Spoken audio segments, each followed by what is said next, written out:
Hey guys, it is time for my 1993 Royal Rumble review.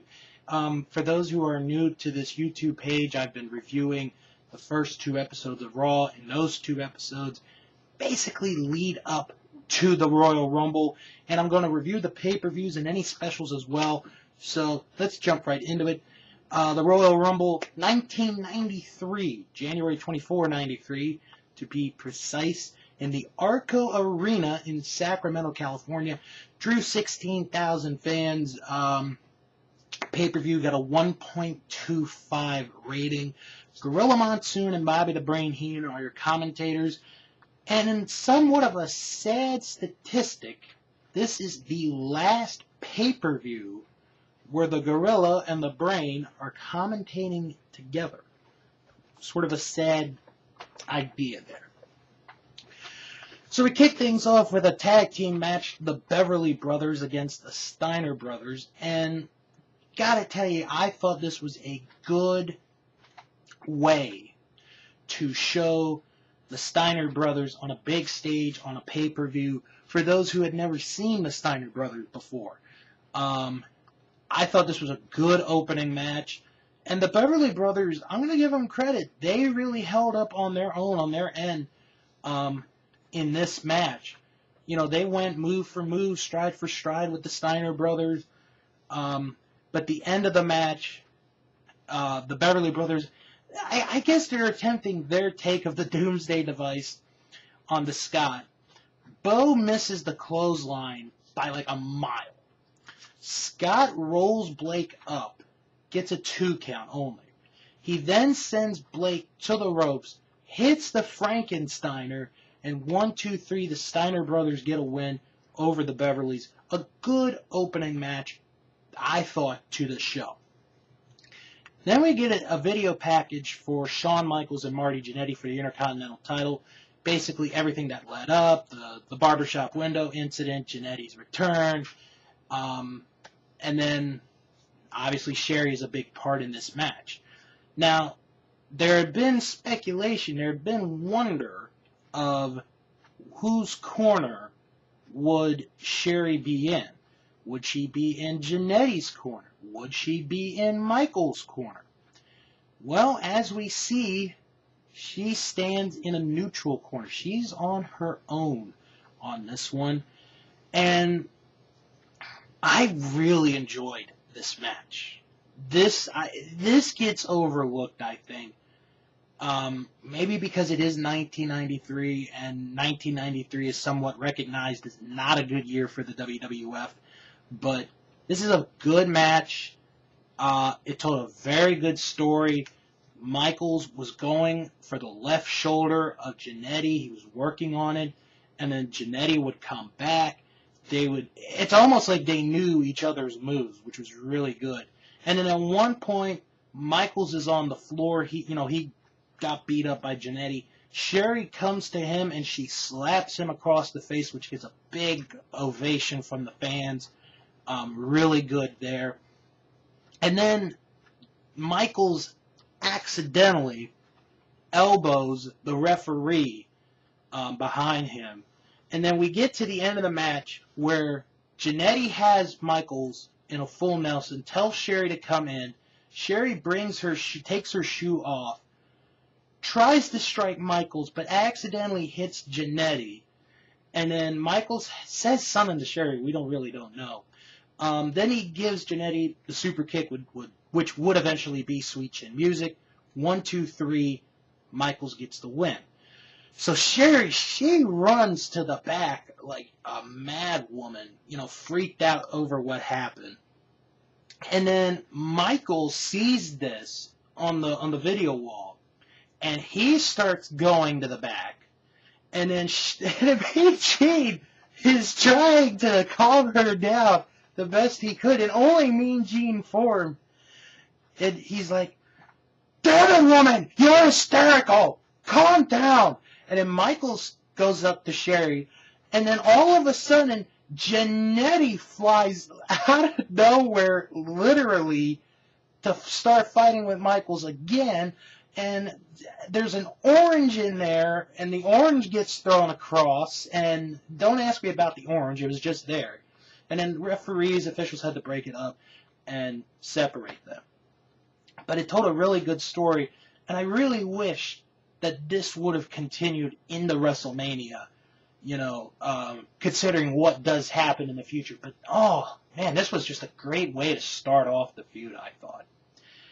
Now, I'm going to admit this. I did watch this on the WWE Network. There is a part that's edited out of this presentation if you decide to watch it on the network.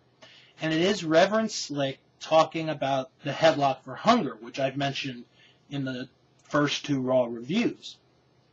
So, from what I remember, Slick, talks about how there's starving people, starving children in Africa, and how we need to help.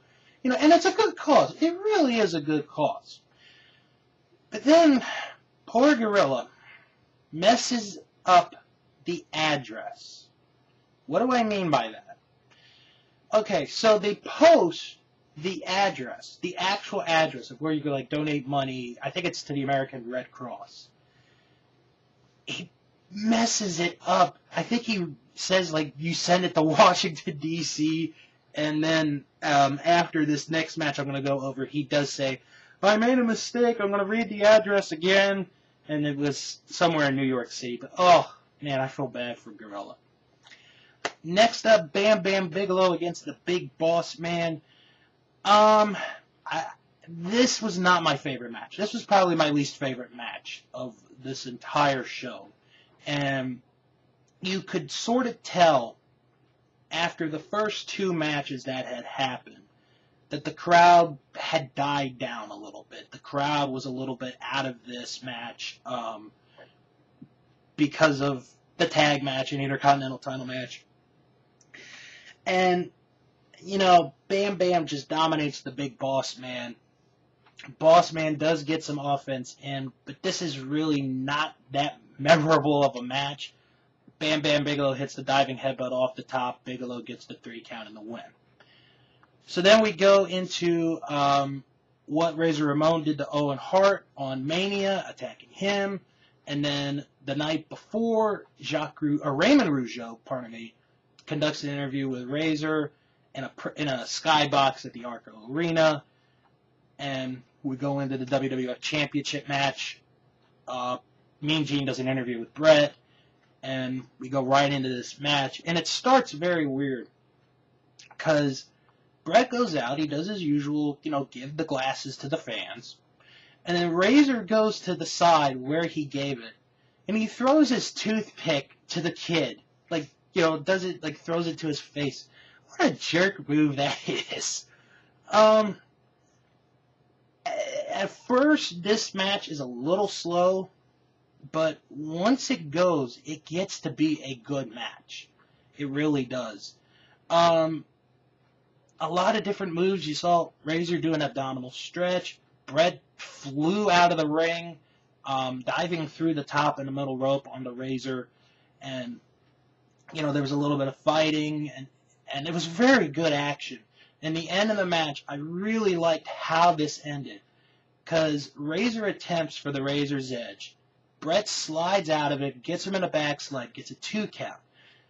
They get back up. Ramon has Bret in a Greco-Roman knuckle lock, takes him down. Bret somehow is able to reverse this to take Razor off his feet, then from the ground position is able to lock in the sharpshooter. Razor gives up. Bret retains the WWF title. And what I said, a slow beginning, but once it got going, it was a good match. And then we go to Bobby Heenan, who unveils the debut of the Narcissist. Who is he? Who is he? It's Lex Luger. And I thought the whole presentation, looking back at it, after watching it today, I thought they pulled that off really well. I thought it was a tremendous job they did. The whole rising of the curtain the slow, dramatic music to start, and then you have like that late 80s, early 90s model type music. Lex doing the poses, showing what he could do with his chest and his legs. And then Luger cuts a very good heel promo. And I think while watching that, I discovered for myself that Lex Luger may actually be one of the most underrated heels in the history of wrestling. You know, considering what he, did throughout his career. I know, for me, I remember him as a good guy, but he was a very good heel at one point. And this is a very good example of it. And then, Julius Caesar and Cleopatra come to the ring. No, WWF did not resurrect them from the dead. It was Julius Caesar and Cleopatra from the Caesar's Palace in Las Vegas. Some of the men in the audience whistled for Cleopatra. I mean, she was good looking,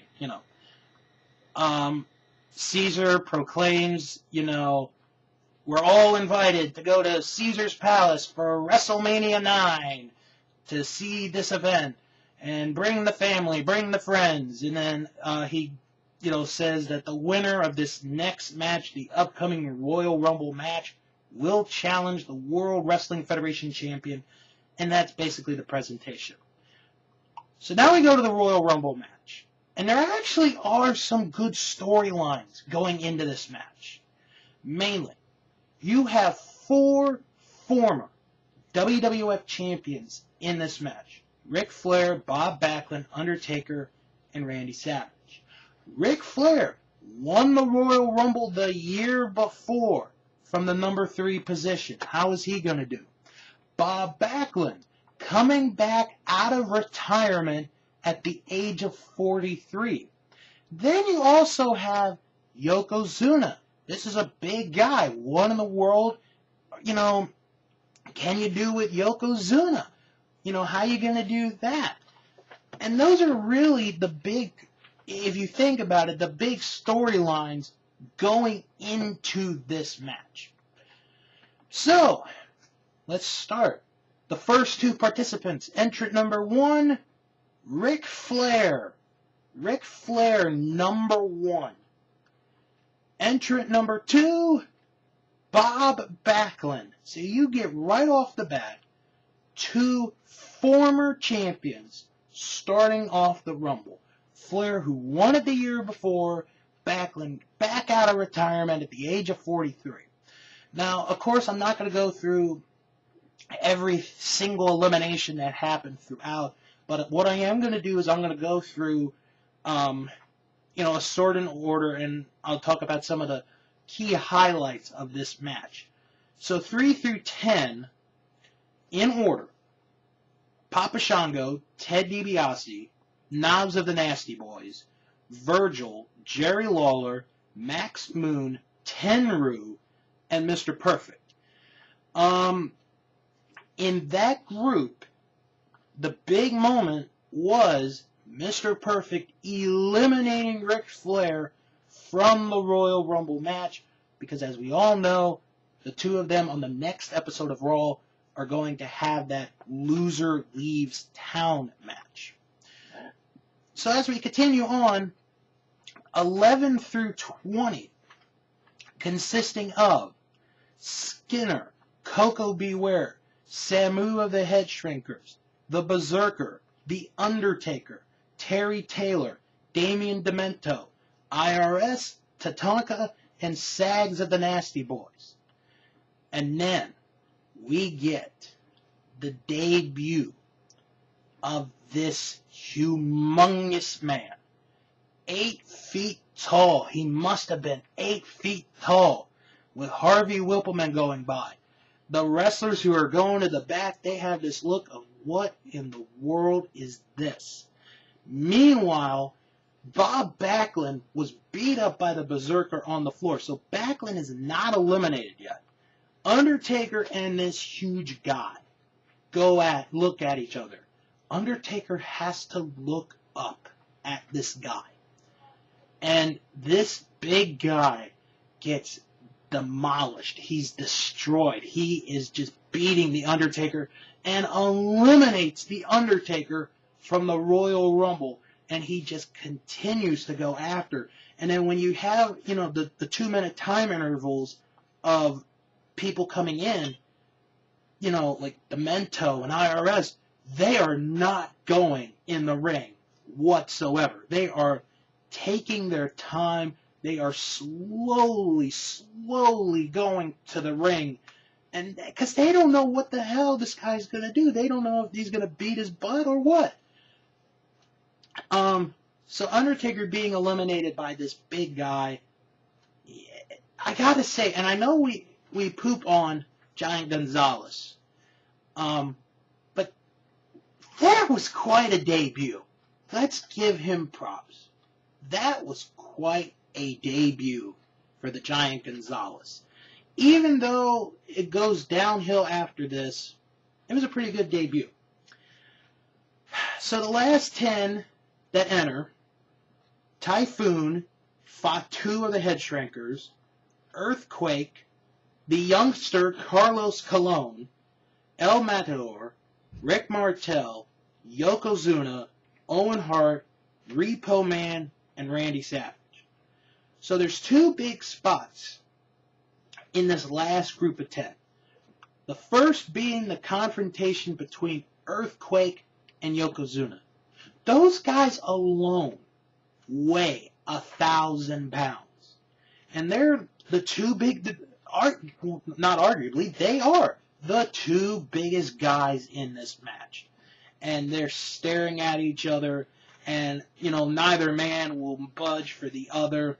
And Earthquake goes for a move, and Yokozuna moves out of the way, and he eliminates the Earthquake, which was a big shock because Earthquake, just about the same height as Yokozuna, weighing a little bit less than Yokozuna, but still a dominating force.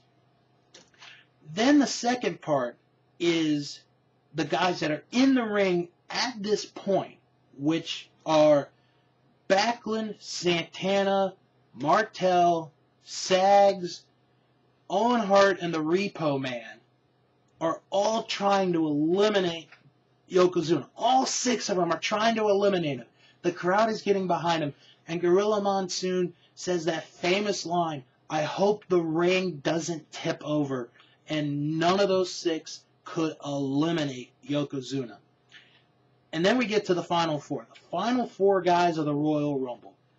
Bob Backlund, Rick Martel, Yokozuna, and Randy Savage. Yokozuna's over in the corner with Savage. He's beating him up. Martel and Backlund, they're fighting in the other corner. They're both fighting, trying to eliminate the other, can't really do it. Then, both men attempt a suplex on each other. Neither can do it, but Backlund, with just enough energy left in him, suplexes Martel, crotches him on the top turnbuckle, gives him a clothesline, eliminates Martel, and the fans in Sacramento, they are going crazy. They're like, this guy, this 43-year-old man, who I'm sure, I would say more than half, and this is no disrespect to Bob Backlund, I am sure more than half of those fans had no idea who this guy was when this match started. They all get behind him. They are on their feet. They're rooting for this 43-year-old man to win the Royal Rumble. And Backlund has this look on his face. And it tells the story. And this look is, I got a chance to win this. I just eliminated a guy. I have a chance to win this. So he goes right after Yokozuna. Yokozuna, it doesn't really affect him. So Backlund goes for a drop kick. It doesn't quite move Yokozuna that much. Backlund goes for a second drop kick. Moves Yokozuna to the ropes. And Bob Backlund makes the worst run I've ever seen a 43-year-old man do to try and clothesline him. and Yokozuna just moves out of the way, gives him a little push, and eliminates Bob Backlund. And the crowd booed Yokozuna. Oh, that was such good heat. And if you're curious about the time that Bob Backlund was in, he was in that match for 61 minutes, 10 seconds. That record lasted 11 years. Still the fourth longest performance in the history of the Royal Rumble. Imagine that, 20 plus years later, and it's the fourth longest ever. Okay, so now we're down to the final two, Yokozuna and Savage. And this is a long one. Yokozuna obviously is dominating Savage, but Savage does come back, gets some, moves in. He gets Yokozuna down to one knee, but doesn't take him off his feet. And then as Savage is about to really get him, Yokozuna gives him that karate kick, and he picks up Savage, he sends it to the corner, hits the running back splash, really takes all the wind out of Savage. Then Yokozuna goes for it a second time. Savage moves out of the way. Yokozuna misses. He's losing his balance. He goes down to the ground. The first time Yokozuna's ever fallen. And then we get the worst ending in the history of the Royal Rumble. Macho Man hits the elbow drop onto Yokozuna, goes for a pin for some reason, and Yokozuna just pushes him off over the top rope and onto the floor. Yokozuna wins the Royal Rumble match, is now going to the main event of WrestleMania IX. And then, after they played this highlight package of the Royal Rumble, we see Yokozuna, pictures being taken, and Bret Hart gets into his face. He shows him the belt. We really don't know what is said, but that's how the Royal Rumble ends. So, overall, what are my thoughts on the 1993 Royal Rumble? Well, first off, it's really hard to top what had happened the previous year. It really is. But this Royal Rumble match, in my opinion, is one of the most underrated Royal Rumbles of all time. Mainly because you have one of the best performances in the history of the Royal Rumble by Bob Backlund. A megastar is born in Yokozuna. And there's so much historic stuff. This is the first Royal Rumble, This is the first Royal Rumble where the winner goes to the main event of WrestleMania. As far as the show goes, good opening match, good Intercontinental title match. The heavyweight title match was a good match, and I'll say it again, slow start, but it does pick up, has a good ending. I liked the unveiling of Lex Luger. I thought that was done very well. Overall, and I'm sure this is going to surprise a lot of people for what I'm going to say, but overall, I thought this was a good show. I really thought it was a good show. They did a good job. The Royal Rumble match is pretty much the best match in every Royal Rumble pay-per-view. I'm sure there's a couple exceptions here or there, but this is a good Royal Rumble match. Just very good overall. I enjoyed it, even though there were a couple times where it felt a little long, but like I said, you really could not top what had happened in 92, but this one, they did a good job. I thought it was a good show, and this leads to tomorrow night's episode of Raw, where Mr. Perfect takes on Ric Flair.